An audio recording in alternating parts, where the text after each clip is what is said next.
Hello friends, welcome back to Classic Kitchen. ಇವತ್ತು ನಾವು ಮನೆಯಲ್ಲಿ ಬಿಸಿಬೇಳೆ ಬಾತನ್ನು ಹೇಗೆ ಮಾಡೋದು ಅಂತ ನೋಡೋಣ ಬನ್ನಿ.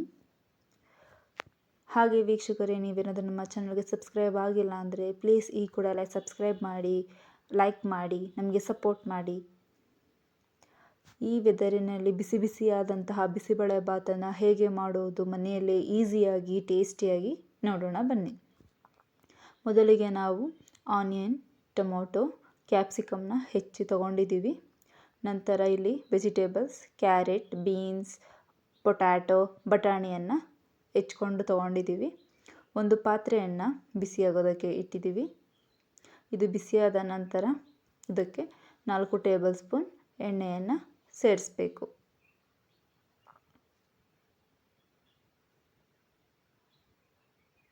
ಈಗ ಎಣ್ಣೆಯನ್ನು ಸೇರಿಸ್ತಾ ಇದ್ದೀವಿ.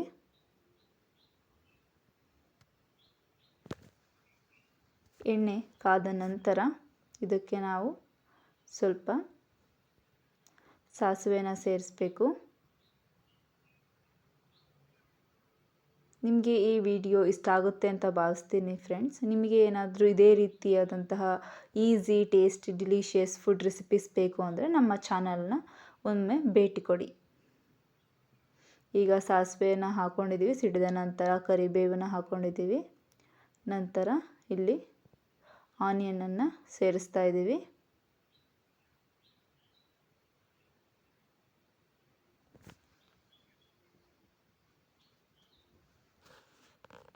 ಎಣ್ಣೆಯಲ್ಲಿ ಚೆನ್ನಾಗಿ ಬಾಡಿಸ್ಕೊಳ್ಬೇಕು.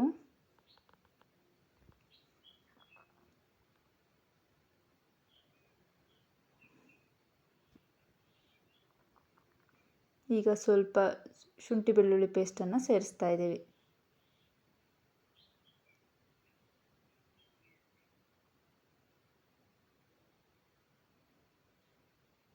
ನಿಮಗೆ ಬೇಕು ಅಂದರೆ ಹಾಕೊಳ್ಳಿ, ಇಲ್ಲಾಂದರೆ ಸ್ಕಿಪ್ ಮಾಡ್ಕೋಬೋದು.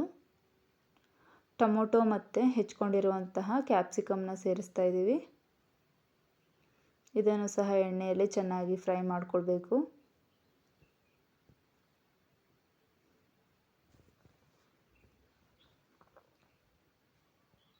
ಈಗ ನಾವು ಸ್ವಲ್ಪ ಜೀರಿಗೆಯನ್ನು ಸೇರಿಸ್ತಾ ಇದ್ದೀವಿ.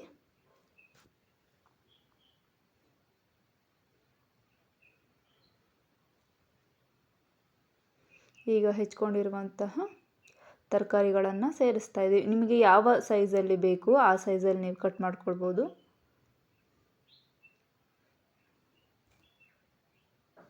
ನಂತರ ಇಲ್ಲಿ ಬೇಳೆಯನ್ನು ಸೇರಿಸ್ತಾ ಇದ್ದೀವಿ.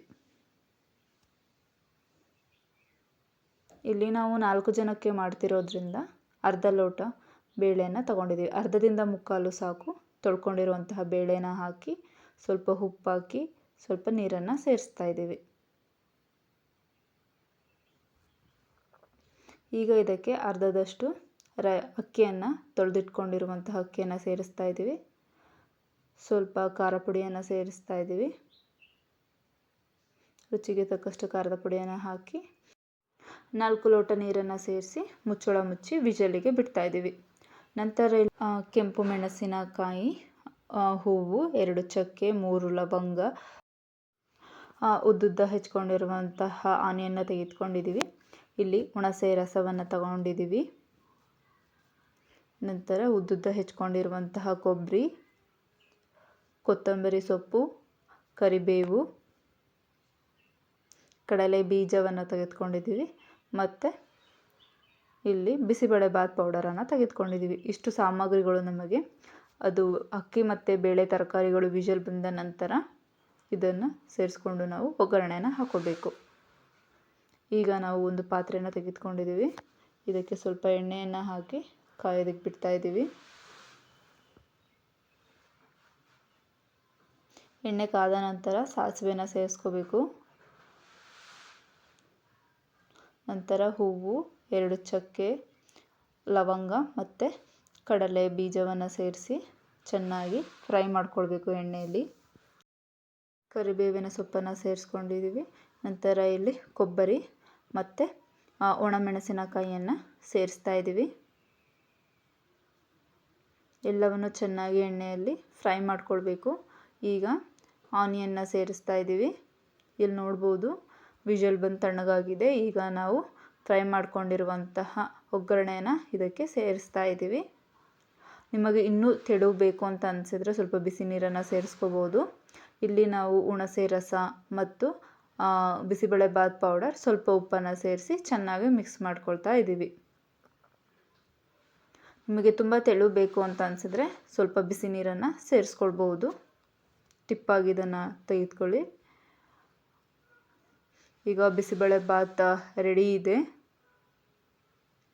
ನೋಡಿದ್ರಲ್ಲ ಫ್ರೆಂಡ್ಸ್, ಎಷ್ಟು ಈಸಿಯಾಗಿ ನಾವು ಮನೆಯಲ್ಲೇ ಬಿಸಿಬೇಳೆಬಾತನ್ನು ಮಾಡ್ಕೊಂಡ್ವಿ ಅಂತ.